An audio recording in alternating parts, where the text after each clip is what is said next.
Good evening. Thank you for joining us for the May 12th Board of Selectmen's meeting. If everybody would please rise to salute the flag. I pledge allegiance to the flag of the United States of America and to the republic for which it stands, one nation, under God, indivisible, with liberty and justice for all.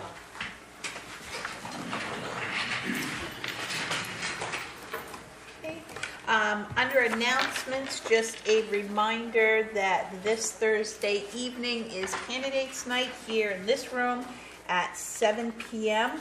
And we'll hear from the candidates for the 3-year selectman's position, the 2-year selectman's position, and the school board. Any additions or deletions to the agenda? We have no appointments here in the delegation. For correspondence in our packets this week, we have the Waterboro Public Library 4/30/15 report and a notice regarding Senator King's office constituent hours on 5/13 here from 10 to noon. Reports and staff initiatives, selectmen's reports. Dennis? I really don't have much. Went to the planning board meeting the other night. They're trying to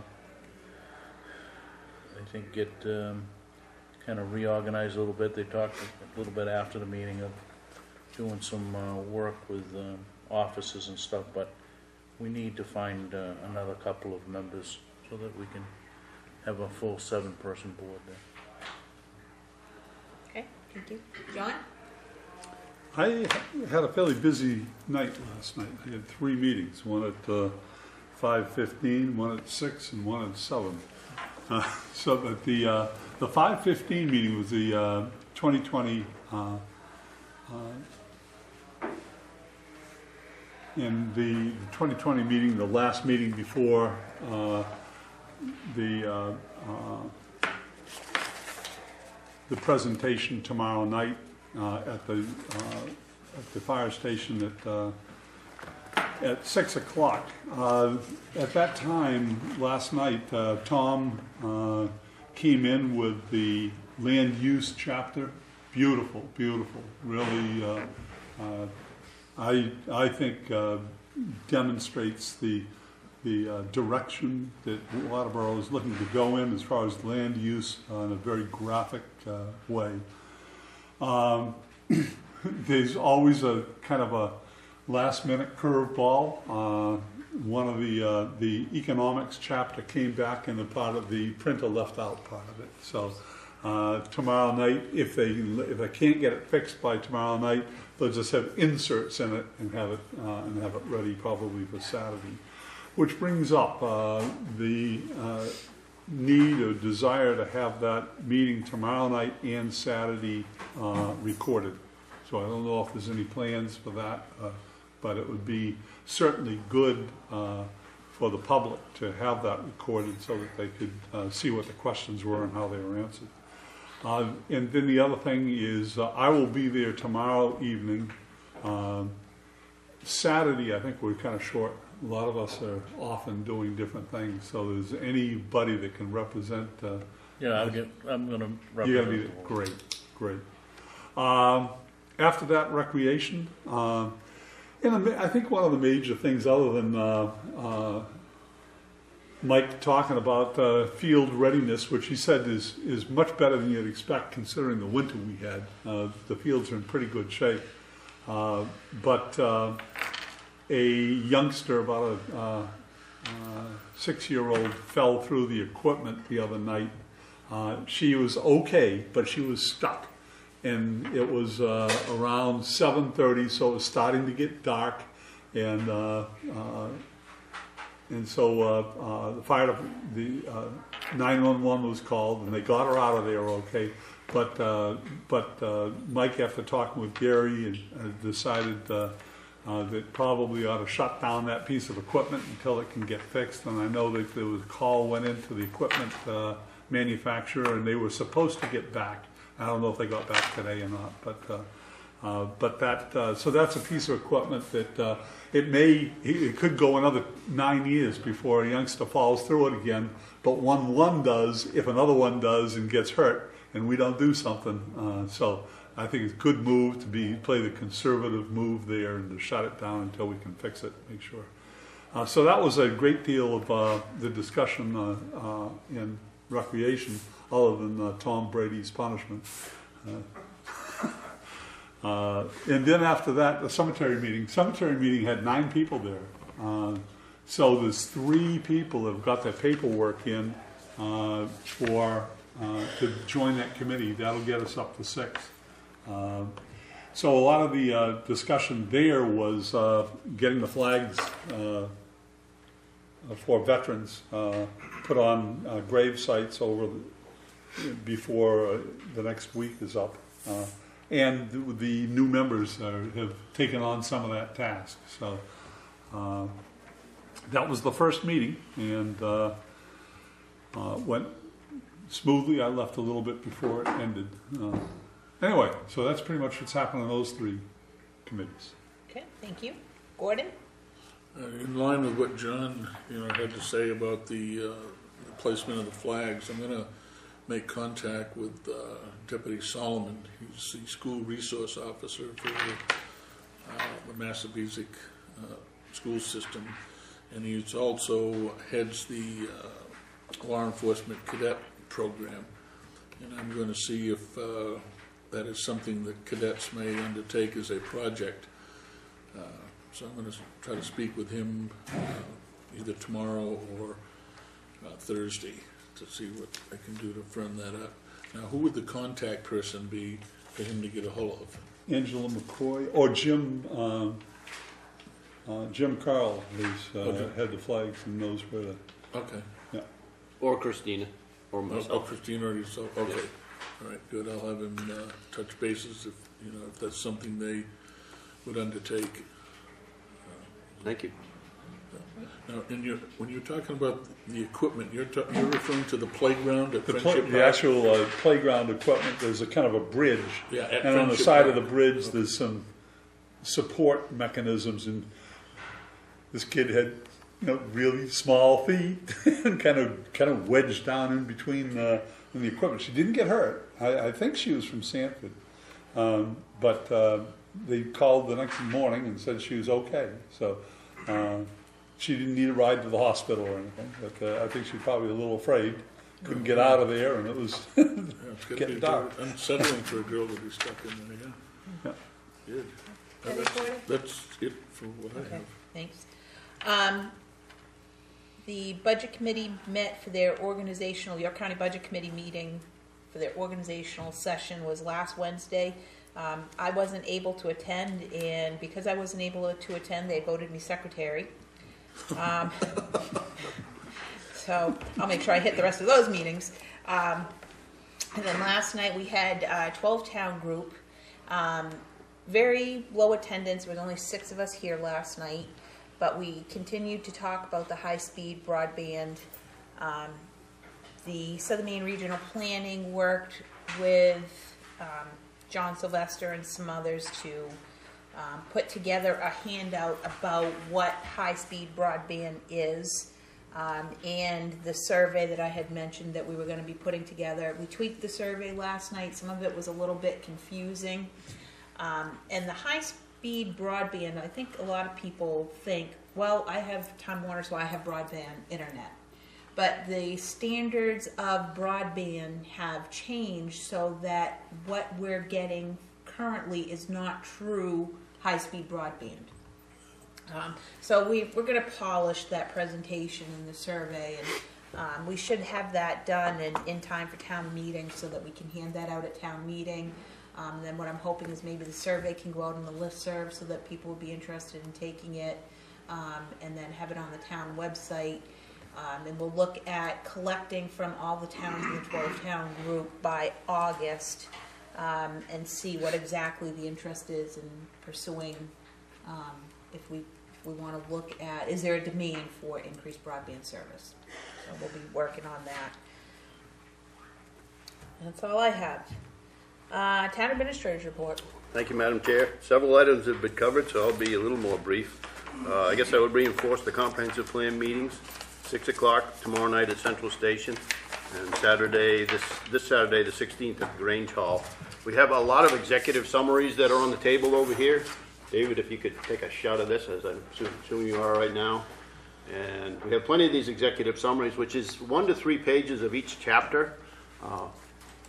And each chapter is a booklet. It's over on the table there. You can see with the format of those booklets that we don't have enough of those to pass out to everyone. So for right now, taking the executive summary will give you a good flavor for what that body of work says about our future.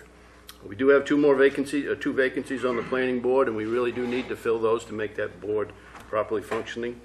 Now I'm going to go into a variety of project updates scattered around different departments around town. We'll start with the transfer station.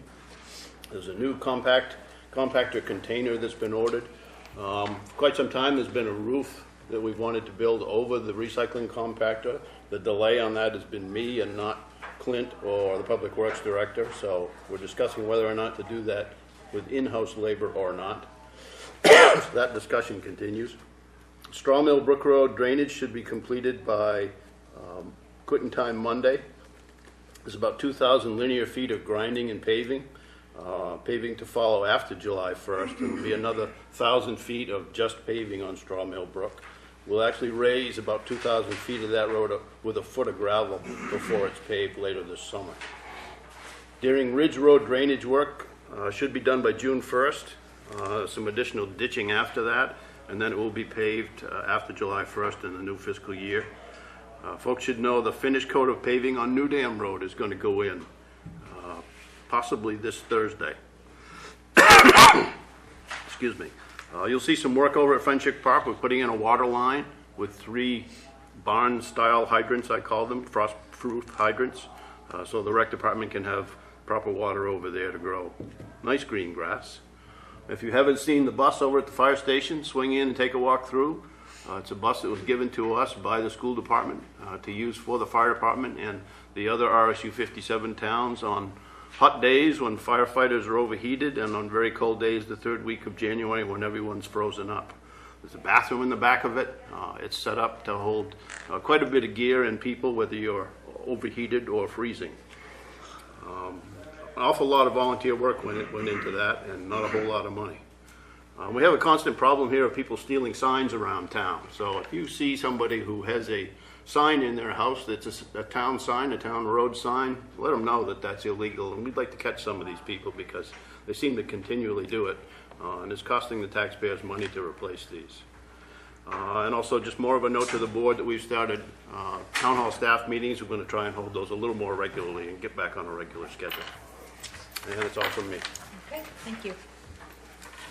All right, moving on to new business. Discuss football field availability for non-school youth teams. Madam Chair, if I may, on this, I'd like to preface the discussion on this by clearing up. Apparently, there's been some misinformation that's already started circulating around about this. Let me just say that the people that have anything to do with the football teams, the so-called Pee-wee football teams, they do not want to take over the utility field at Friendship Park. Apparently that rumor has been circulating. I spoke at length with a businessman today who is also very involved in the soccer program for the town of Waterboro, and apparently parents have been calling him, and he in turn ended up calling the athletic director, or the Parks and Rec director, excuse me, for the town. And so I just wanted to dispel that right off the top. I'll tell you how this all came about, if I may, Madam Chair. Yep. In my other role, besides the Selectmen, I also work for the York County Sheriff's Office in the Civil Process Division. The person that approached me on this also works for the York County Sheriff's Office. He's a sergeant over there, and he just posed a question to me about why the town doesn't seem to either sponsor or have a football field that could be used by different organizations. And I said, geez, I said, I really don't know. I said, nobody's really posed that question to me before. I said, but what I will do is, I said, I'll bring it up to the other members of the board, and we'll have some dialogue on it to see what can be done, because we do contribute, I think, to soccer fields and baseball fields and tennis and those types of fields in town. So why not have some football presence, because from what I understand, there's a large contingent of the Waterboro population that is involved within the football program. And I've asked a couple of people to be here tonight that can sort of expand on that, to give you a little bit more facts and figures of just how many is involved. As I got talking with different entities in town today, a lot of running around, I found that the problem is perhaps more widespread than just not having a place for the kids to play football. It seems that Waterboro is in some dire need of having space available for a multitude of different recreational activities. The teams are, becoming more prevalent. They're larger now. There's more kids involved. There's more teams that are playing, and so the availability of space is extremely limited.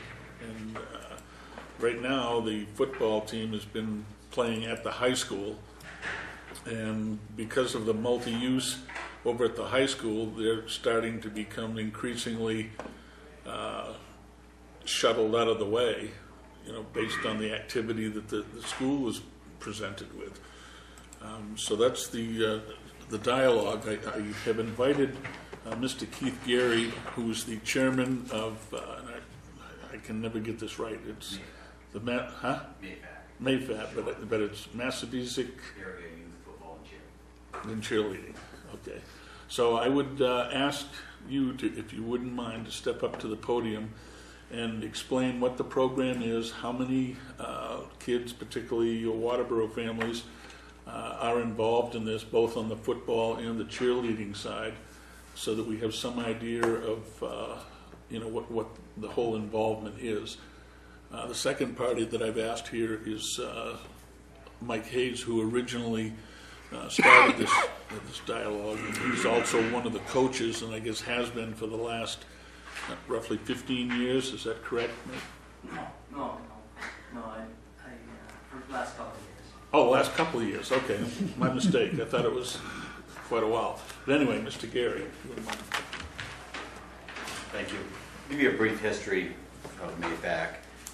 22 years ago, 26 years ago when it started, all the towns, we kind of had, each area had their own team. Like Limerick had a team with part of Newfield, and Alfred was half with Waterboro and half with Lyman, and Shapley had a team. So when they all practiced within that town, and that made it kind of easy. We played the games at the high school still at that point, but practicing was in other towns.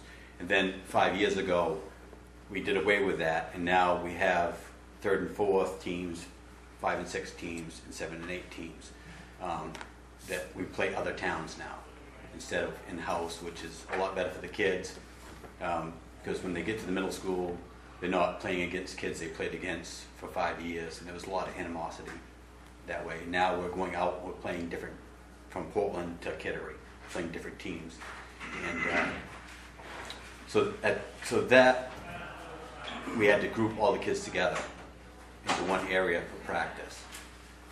So Waterboro being the hub, we kind of came to Waterboro for that. And high school's been very supportive of us for practice space and game playing, but it's just getting tighter and tighter with more sports activities that are coming in.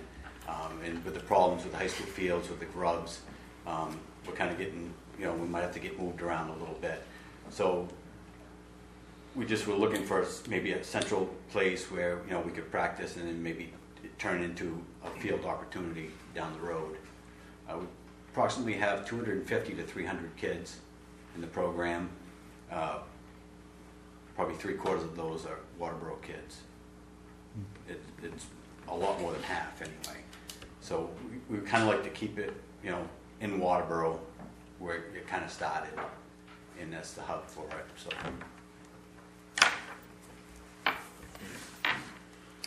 What funds the programs? How's the funding work? We're a nonprofit organization. We probably carry over anywhere from $10,000 to $15,000 a year. And that's like fundraising events, Fundraising selling and candy and that sort of stuff. registration costs. Okay. So if the town was to find some space, would the organization have the volunteers and the funding to create a field? The volunteers, yes. Like I said, we're kind of limited on funds, but we have a great committee that's doing volunteer work, and you know, for the fundraising. Thank you. Yeah.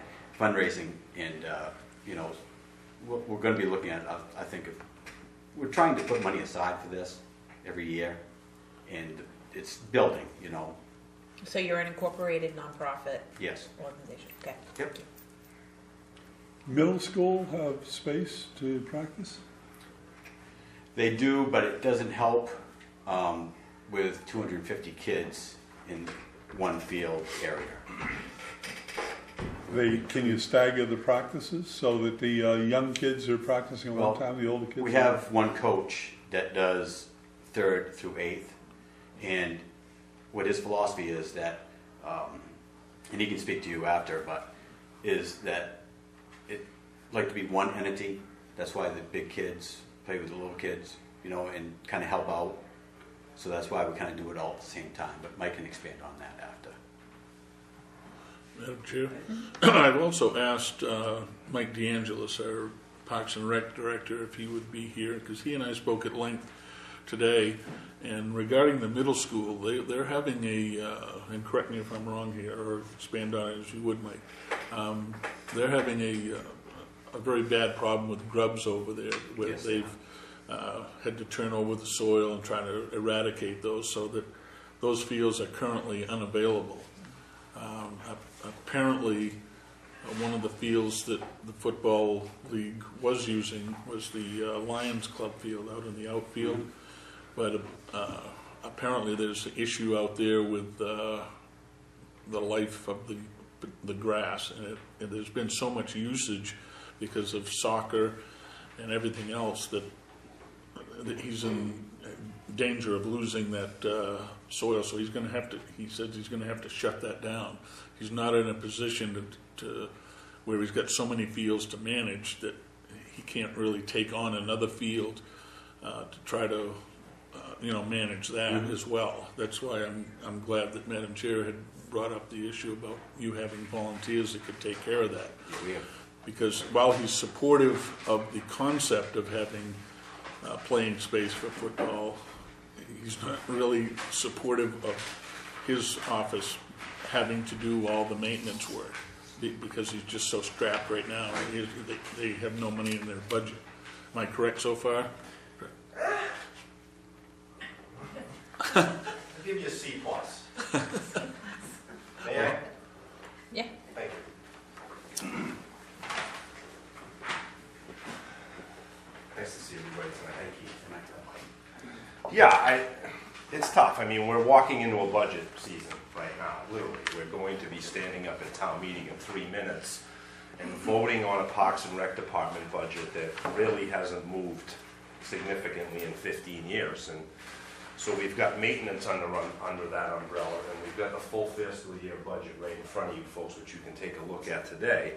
So we're going to essentially approve a number that's going to carry us from July 1st, 2015 to June 2016. The timing being such that I prep a budget in November and December for the Selectmen and for Mr. Lamb, and we discuss it throughout the first months of the winter, January, February, March, and I'm gonna go through that entire process again in November and December.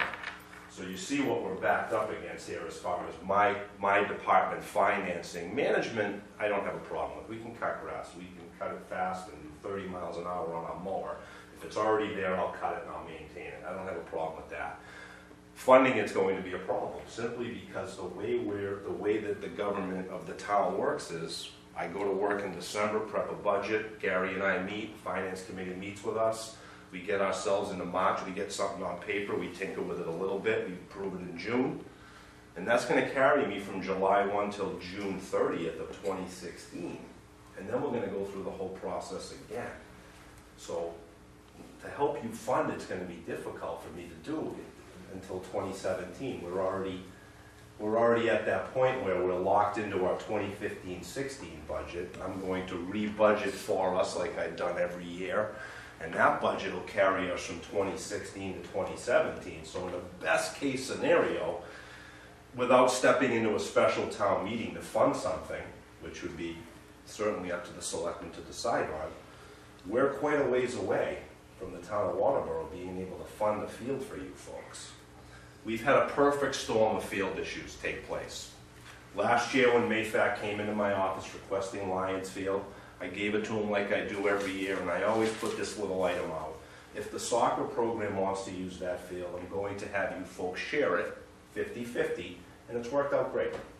Very few conflicts, very few complaints. Soccer has been able to get itself over to Bunganut and kind of ease up the usage on Lions Field, which, let's face it, it's built for softball, and having you folks play football on it has really taken its toll on that field. So when Brooke came into my office last year to request usage of that field, I gave it to her. It was probably July. I have an email from August 4th when we're discussing. What I said was, I'm gonna have to keep you off that field for 1 year so I can regrow our grass and get some good roots in there, and then we'll get you folks back on that field. This was before I realized we were gonna have a grub attack at the middle school, which came out of nowhere. So my understanding is that so far they've been able to do what they hope to do with the middle school field. But I'm not sure what's going to happen to you folks this year with your fall season taking place. It's my understanding that you've been granted use of the stadium on Saturdays for the bulk of your schedule. I'm sure there's a caveat in there of concern from the school about, well, I've got soccer, I've got field hockey, I've got a few other things taking place, and if I get a reinfestation of grubs moving into another piece of property over at the middle school, I'm going to have a hard time accommodating you guys. So what I've been kind of twirling around in my head today is having the ability to give you lines in the event of an emergency for this coming season. I'd like to keep you off of it. I really want to be able to seed that field so we can get past this. And it's been 12 years, really, of not being able to kind of treat that field the right way at the end of the season of football. Well, actually, the end of the season of softball.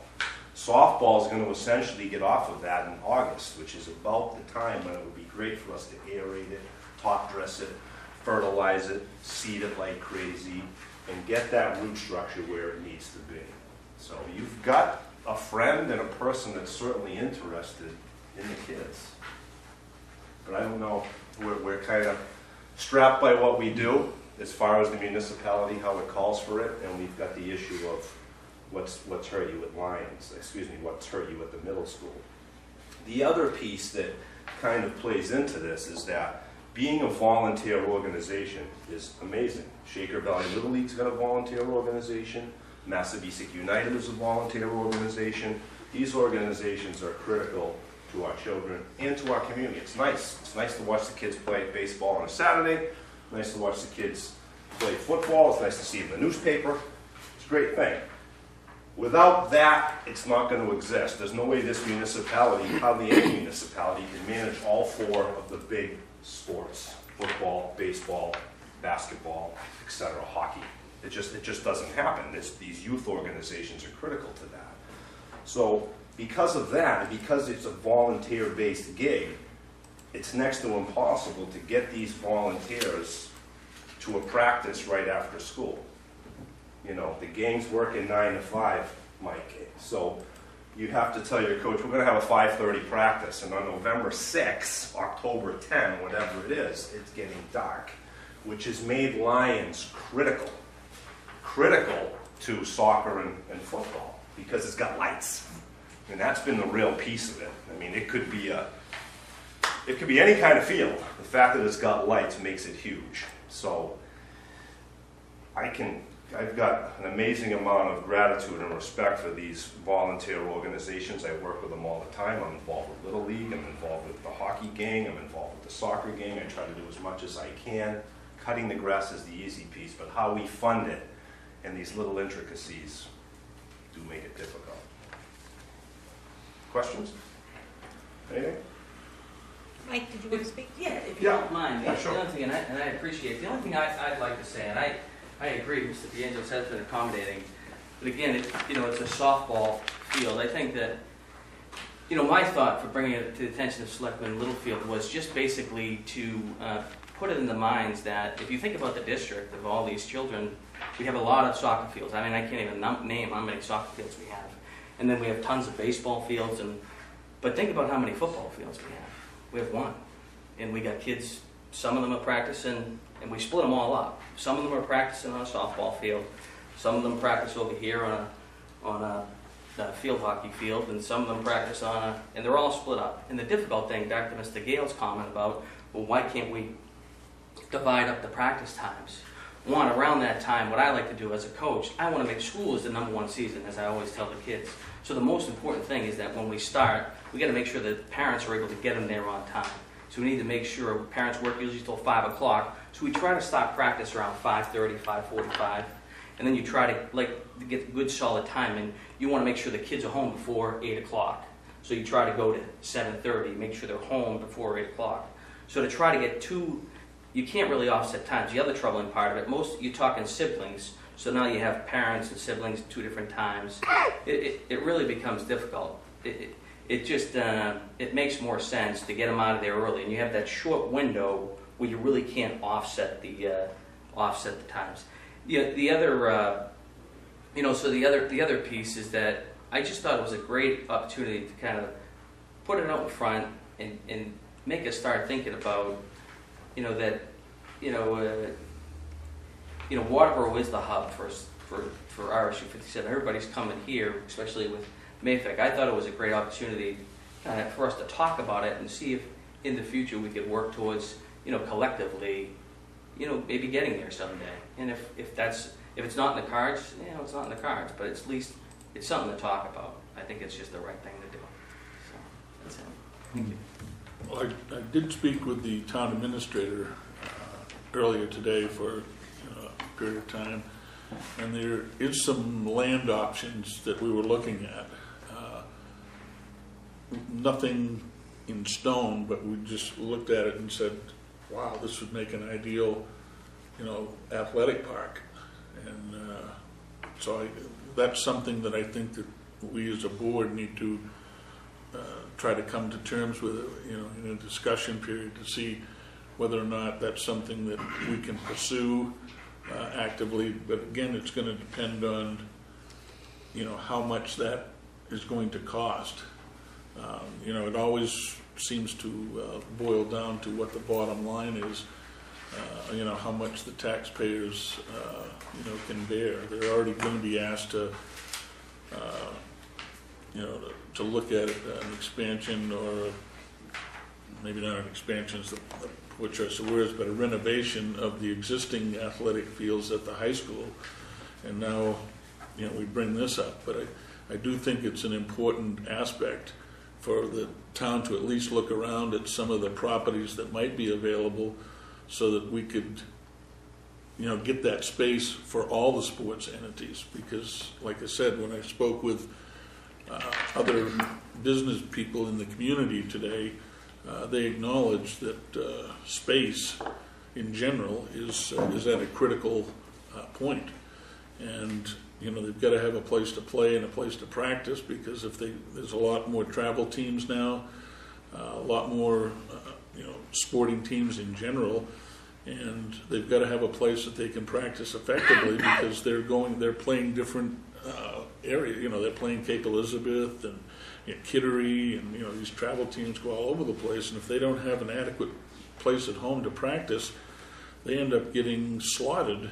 When they go away, and that's demoralizing for the kids. They lose interest. They don't want to play as well as they could because they don't have the opportunities there. And I think as a municipality, that if we're going to support sports, that we ought to try to at least look around to see what we can do.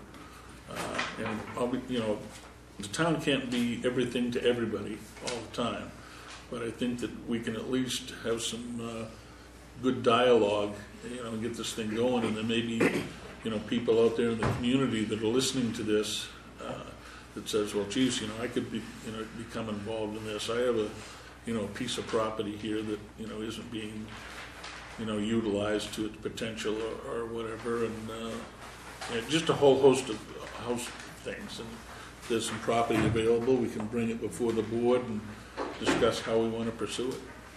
I know years ago, and Doug was filling me in on this morning, there was a parcel of property that was going to be donated to the town, and somebody that was going to do the work to build a football field.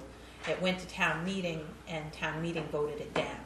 Even though it was all donated land and donated work, the town didn't want the responsibility. The townspeople didn't want it. So I think it, kind of thinking about that, that's why I'm asking kind of like, what's your volunteer base and what's your funding mechanism? Is there a way that we could kind of work together to get something, but understanding that the town probably doesn't have the money to do it?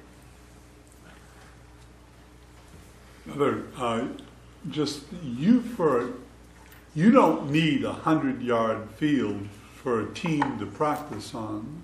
I mean, in a way, if as far as the daily scrimmaging goes, and you do stagger it a little bit, you can probably deal with about 30 yards for just for scrimmaging without moving up and down the field.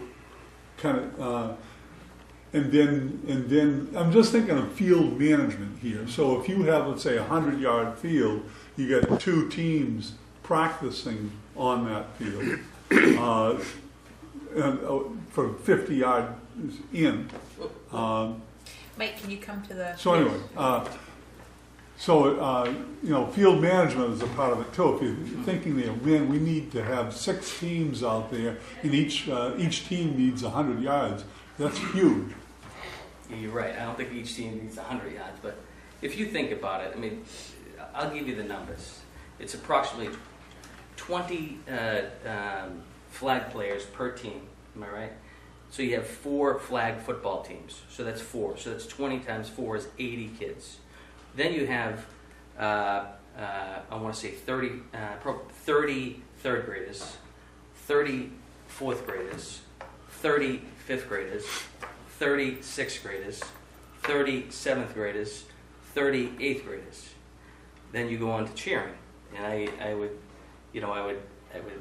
defer to Mr. Gary about that, but I think approximately total is probably 80 cheerleaders. So then you have 80 cheerleaders. I don't know if 30 yards would do it, but I get what you're saying. Yeah, you're right. I don't think you need, realistically, if you were to say how much would you need, I would say from grades 3 through 8, I would anticipate you would need at least a football field and 3/4 or maybe a half. Mm-hmm. So maybe realistically, if you include the entire football program, you would need 2 full football fields to practice, which is, what is that, an acre of land a piece, or a little over 2 acres a piece? What it is exactly, but 2 football fields would, they'd be sufficient for that many children to do it safely, of course. 2.5 acres of flat field or something like that probably do it. Yeah, I think so. An acre is maybe 100 is the 100 yards without the end zone. Right, exactly. And then and whatever it would be for parking or however that would work. But does that answer your question? Yeah, just I'm thinking about the field space. I mean, that's the issue. And, you know, if you have the volunteers and to seed and mow and prepare the field, the thing is coming up with the space in the first place, and the money needed to develop a field with it's a little bit convex, you know, so you get so you don't get puddles in there, and you get flowage, and anyway, so it's that's the biggie. I mean, that's hundreds of thousands of dollars. Well, I hope you're wrong. Have you explored at all Layton has a field off Straw Mill Brook Road. It's a baseball field, but they also have a portion of that set up, there's goalposts that are already set up. And I'm wondering if he would be approachable on that, if that's something that you had looked into, or maybe it's something you're not even aware of, or, yeah. I do know. I mean, my son plays baseball, so he played over there. Certainly, it's an option. It's a private field. I would tell you that the parking is just not going to work over there. I don't know if most of you remember that parking lot out back there. I mean, realistically, it's a very small area to park cars, but certainly that's an option. I mean, if it comes down to it, but I think the biggest thing is that not what are we going to do tomorrow or next in August.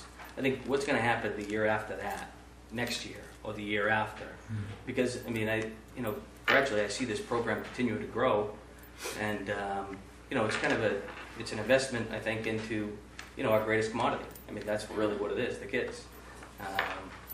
Really, that's what I guess that's why we're talking here today. That's why I brought it to your attention. How do we invest, not for tomorrow or the next day, but maybe next year or the year after? Anything else? Doug? Yeah, I got a question on the, what do you know is gonna happen when, if we throw down $3.9 million for the renovations over at the high school, what is there a long-term strategy of you're gonna use the field less? I mean, because my sense of it is that, well, the middle school is a perfect example, right? Oh, we got grubs? Well, anybody that manages fields and whatnot, ask any golf course owner, knows that grubs get into the grass, right? You got to treat for them. So, RSU 57's got a terrible record of managing fields, maintaining them, I think, okay? Because even though it's lasted all these years and whatnot, I mean, how many years are we into the middle school now? It looks like we might not be able to use those fields. So, do you have a sense of when this renovation happens, does that improve your plight or worsen your plight? As accommodating as the high school has been, it's going to worsen it, because it's going to be a multi-purpose field. At that point, it's not just going to be a football field. It's going to be a field hockey field, a soccer field. It's going to be a multi-use field, which at that point, they're going to have to accommodate all those teams on that field.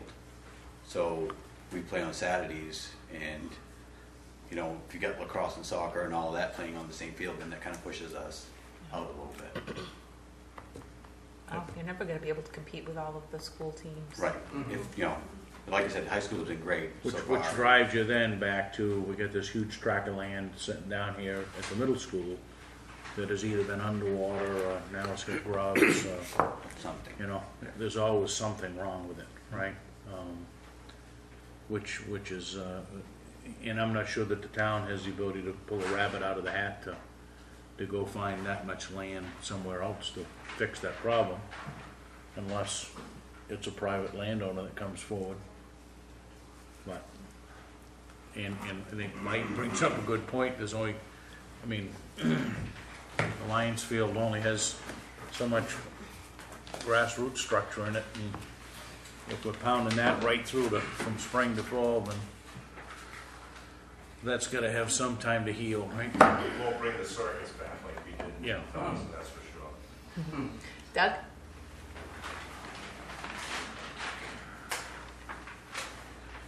This piece of property that was gonna be a ball field was to be dedicated to the town of Waterboro. Unfortunately, there's no date on this map. It was a few years ago, maybe Dennis remembers it. But it's 5.3 acres, and it was in the Ospey Woods, whatever. Is that the townhouse, is that the Casper's Yeah. property? Yeah. Yeah, I know it, yeah. There was a significant amount of gravel on this property. It had to be lowered considerably.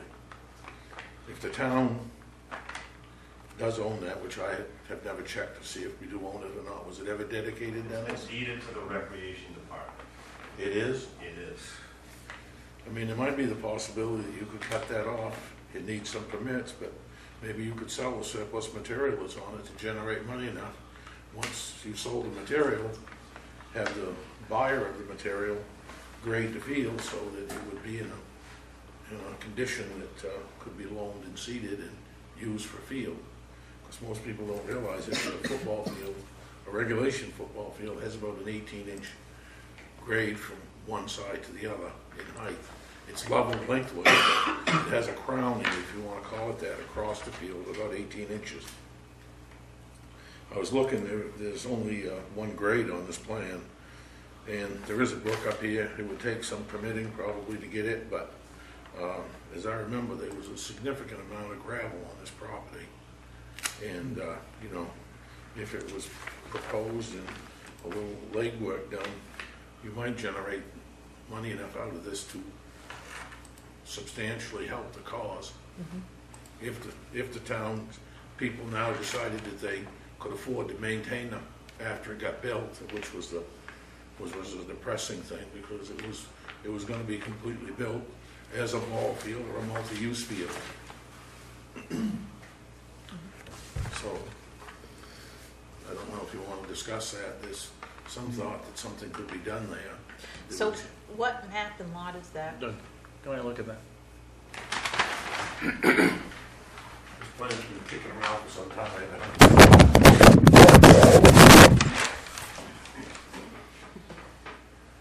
No, there's no data.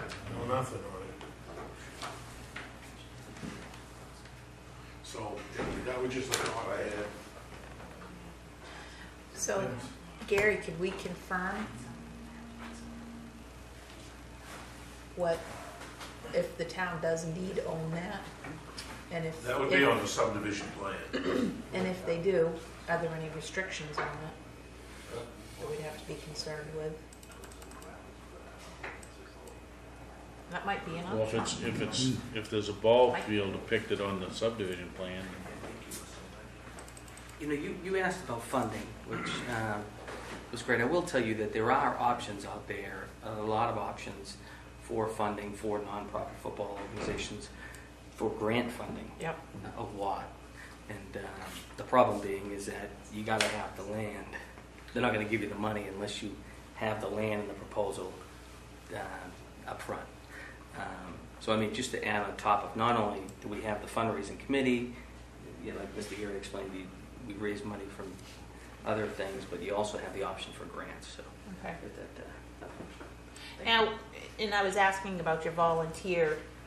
I mean, having that many kids in a program, I would assume that you probably have a pretty diverse set of parents, where maybe you have somebody that does contractor work, or maybe you have somebody that's in excavating, or you know, maybe you have somebody that's in lawn care. You have a pool of parents that if we say, hey, we've got some land here, but we need to get some work done, that you have parents that would be willing to step up for the initial build. you know, like the old Field of Dreams, you give us the land and the people will come. I assure you know that I know the people enough to know that there's a lot of good, warm-hearted people that would give a lot to make the football program better in this community. And I think you're right. I think there would be a lot of people, a lot more than me and you think, that would step up. So why don't we explore what that parcel is all about and talk about it on a future agenda, see what the land is and what our options might be. So we'll look into the land. Gordon kind of seems to be your contact person. So why don't we look into that, and when we have a better idea of what that's all about, we can have a discussion and then have Gordon get in touch with you and have you come back in.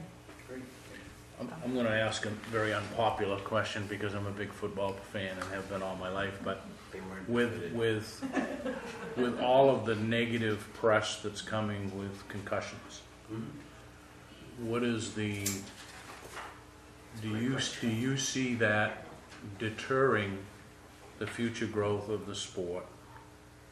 I mean, someone would have to look at that, right? I mean, if you got 250 training kids now, I mean, you can't turn on a tube anywhere without somebody saying, that, we ought to do away with football and all of those kinds of things. I think it's such a big business at the NFL level that probably will never happen. But the fact of the matter is that there will be some impact on youth sports because of the concussions, right?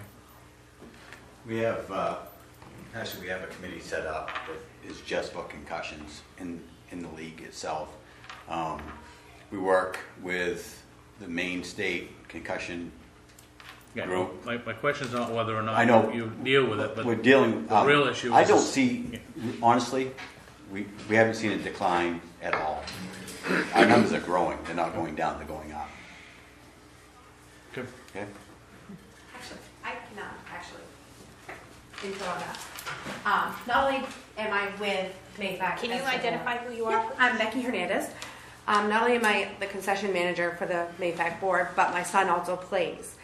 I think we're going to have a huge increase in our growth. And not just because parents are afraid, I don't think parents are going to hold them back because they're afraid of concussions, because you're seeing concussions pop up in every sport. No matter what they're playing, they're popping up more and more. You have to have a group to help, keep, so people know what you're doing to do it. But not only that, I see our group growing because our kids had an unbelievable record. And I think we have a great group of boys that probably went in and did quite a bit of bragging. So I think the kids are going to grow. And not only that, they're getting another message from Mike and all his assistants for coaching that are teaching them more than just about playing the game. They're teaching them respect, and they're teaching them the proper way. So I really only see our teams growing bigger and bigger. So we're looking at 30 kids this year per team. Next year you could be looking at 40 kids. And I see it continuing to grow just because they're creating a brotherhood. I know my son does not see some of his football friends all winter long, but every time they see each other at school, it's hey Peyton, it's hey whoever they were. But they've made themselves a group, and you see them walking around at other functions. You see them walking at high school games. You see them walking at the park when they're together, when their siblings are playing games. It's more, they're becoming a family. So I see us just... Peyton Manning plays for this team? Well, he may think he's Peyton Manning, but we might have another theory on that. But I mean, yeah, they're just growing, and they're good. I'm just asking a question familiar. because I think, countrywide there's an impact, and I There just is. don't know whether... I think the Same here. bigger problem, besides the concussions, is the bad press that between everything else that the professional players are doing. I really think we need to keep them realizing that it's a game, and that, keep them level-headed. I see this just keep growing and growing and growing. If I played the game a long time ago, and the amount of concussions, I'm not sure if they're more now than they were 40, 50 years ago. The helmets that we wore 40, 50 years ago are nothing like they are now. The difference is, I think most of the concussions are up at the college professional level, where you have 270-pound people that run 4, 6, 40s and hitting each other with enormous energy. So you got, I think, down at the level here when you're having kids that are 80 pounds, and you don't get the power, and you probably have much less injuries than you would every level that you get up to the college level and the pro level. Is every step up you get more injuries. We'll let Mike close us out, and then we'll Yeah, go move and I on. So- think just on the concussion standpoint, I think, yeah, it is certainly football seems to take the brunt of it, but I would, obviously, I think we would be remiss if we didn't mention that concussions happen in every sport. I mean, concussions happen when you're driving a bike, but I think what it really boils down to, if you teach kids fundamentally the right way to tackle, you shouldn't be tackling with your helmet. Your helmet isn't a tool to tackle with. It's simply a protection tool. That's all it is. And I think that's really what it boils down to. If we teach them the right way, and I think we do a good job. I knock on wood, but we had 86 kids last year that played from 3 through 6. Only one didn't stay the whole year, and we had no injuries. So it was a fantastic year. Because I think fundamentally, if you teach them the right way to do things, we'll be all right. So. Thank you all. All right, so we'll look into that land option, and then we'll have another conversation. Thank you. Okay, thanks for coming in. All right, moving on, new business. Discuss vote on a committee appointment. We have Lisa Crocker, who we know from the Budget Committee, that has applied to the Economic Development Committee. I would move that we appoint her to that committee. And we have room, because we just appointed Woody. I think Christina said there were. Okay, all right then. I knew there was one or two. There Yeah. might still be one left, right? So we have a motion. Is there a second? Second. Any discussion? All those in favor? Thank you. Next, discuss vote to approve the liquor license for Asian Taste. And in our package, we can see that we have the notice from the fire department and the CEO that there have been no problems there. They did their inspections and all was well. So what's the pleasure of the board? I will move that we recommend them for a liquor license. Or it's not. Renewal, yeah. Yeah. Is there a second? Second. Any discussion? Yes. Either I missed it or it isn't here, but is there anything from the law enforcement as to responses over there for any type of liquor violation? Or I didn't see anything in our packet from Sean. I don't think he's had a problem. He hasn't mentioned it. Okay, any other discussion? So we have a motion to approve the renewal and a second. All those in favor? Okay. Very good. Next, discuss vote to approve the annual town meeting warrant. So the warrant was in our packets. What's the pleasure of the board? I will move that we approve the warrant to present to the public. Okay, is there a second? I'll second that. Any discussion? Seeing none, all those in favor? Okay. Next is discuss vote to sign the RSU 57 referendum warrant. I'll also move that we sign the referendum warrant. Okay, and that's going to be for authorizing the school board of regional school unit number 57 to expend up to $3.9 million for renovations and improvement to the athletic fields. That that I'm not necessarily endorsing it. I'm just saying that we get it on the ballot. Yep. Okay. So we have a motion. Is there a second? I'll second for the discussion. Okay. Discussion. This is simply a administrative exercise, as far as I understand, because this is required by state statute, is it not? Yes. So, as with Mr. Gale's comment, we're not endorsing it because we have no really no say over the school budget. That's solely the purview of the school board. And it's up to the citizens of the community whether or not they want to approve it. So, because I know that many times we get criticized for, the school budget when in fact, this board has, nothing whatsoever to do with it. Any other discussion? Being none, all those in favor? Okay, and lastly, discuss vote to sign the RSU 57 budget validation referendum warrant. I'll move that, too. I'll second that as well. Any discussion? Seeing none, all those in favor? We have no old business.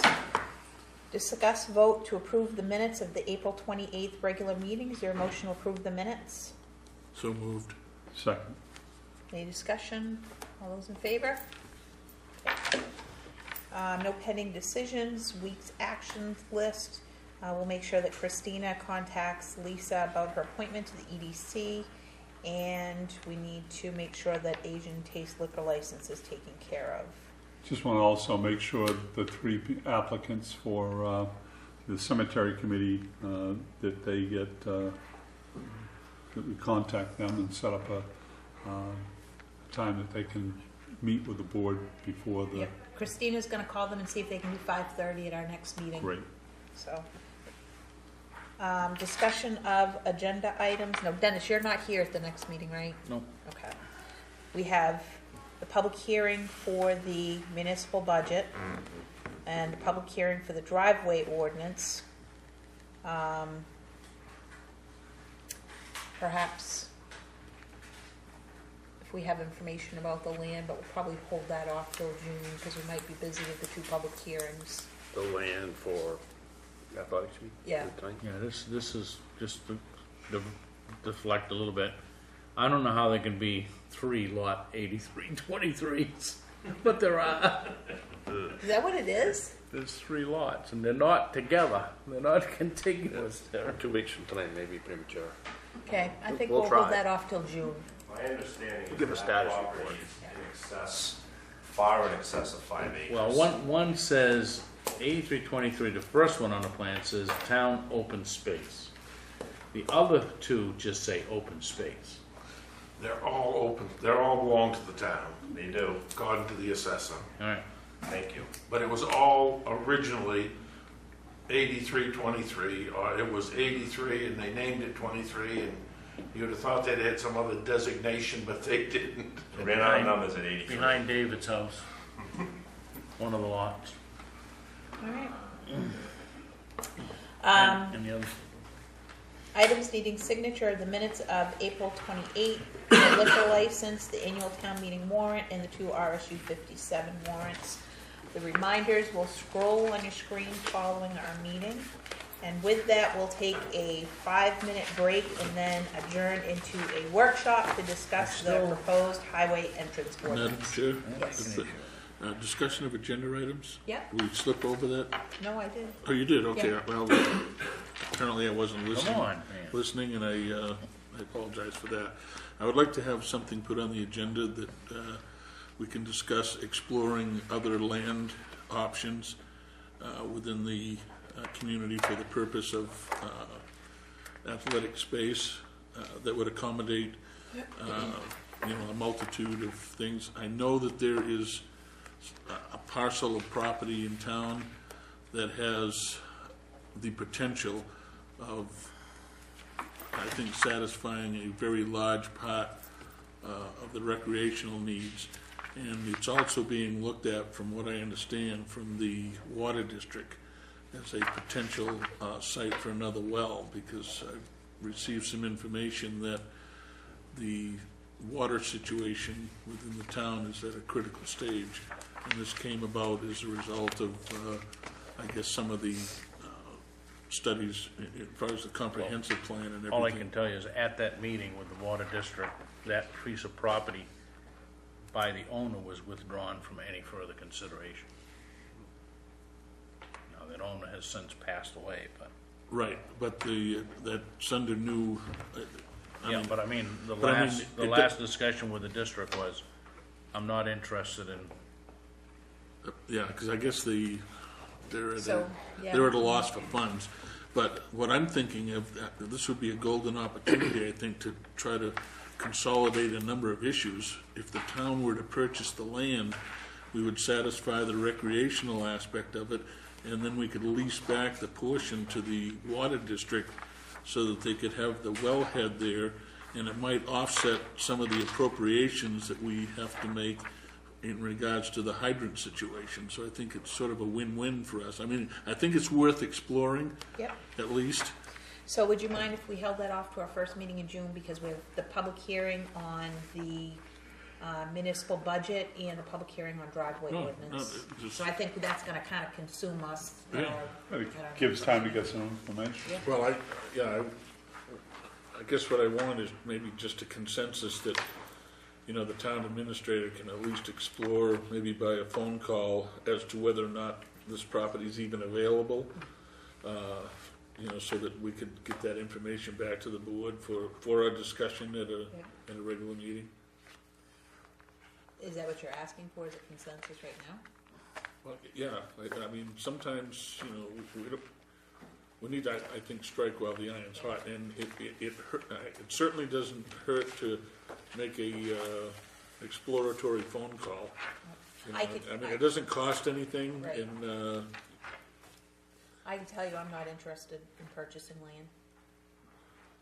I just think that we have too many other things in our budget right now that we need to address infrastructure-wise of what we already have without, Well, that's my thought. I would be certainly interested in looking into it, because you don't know what can come out of it. You can always say, no, we don't have the money to do it, but to say, I don't want the information is kind of shutting it down too early.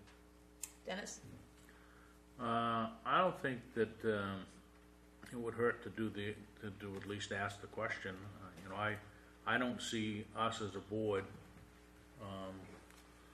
working on trying to find Parks and Rec land. That's the responsibility of the Parks and Rec director and the Parks and Rec committee. Not that, but there has to be a driving force to say, I need to go find more land, right, or more parks. And there comes a point where, you know, and I don't know if any of these folks have talked to you in the past or whatever other, so to me, I think this is just, 11:45 this morning, I had no idea this was coming out. so my view, and I understand that you had the discussion, Gordon, but, you know, there comes a point where, well, it's a nice idea to grow some athletic fields in town, but I think we have a Parks and Rec director and we have a Parks and Rec committee.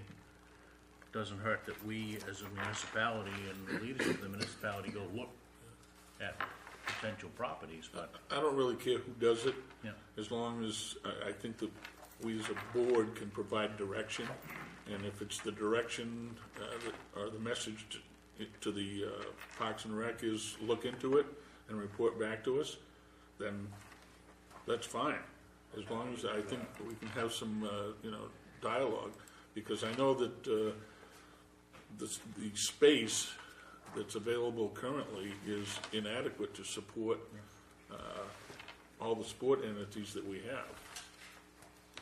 Yeah, my only problem is that we have space in the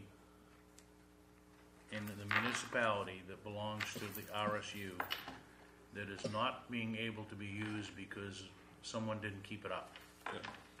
Yeah, it's not being used to its full Okay, potential. so to me, there should be some sort of a sit down with the RSU folks to say, what's the plan? Are we just gonna let the fields, you know, wallow underwater or have grubs in them? Or, I mean, huge tract of land that nobody's using. One of the things that the 2020 has talked about as part of the proposal, and as far as water goes, and also part of the business plan, if a business comes into town, is interested in coming into town, needs a certain amount of water, rather than just saying, oh, we don't have it, no.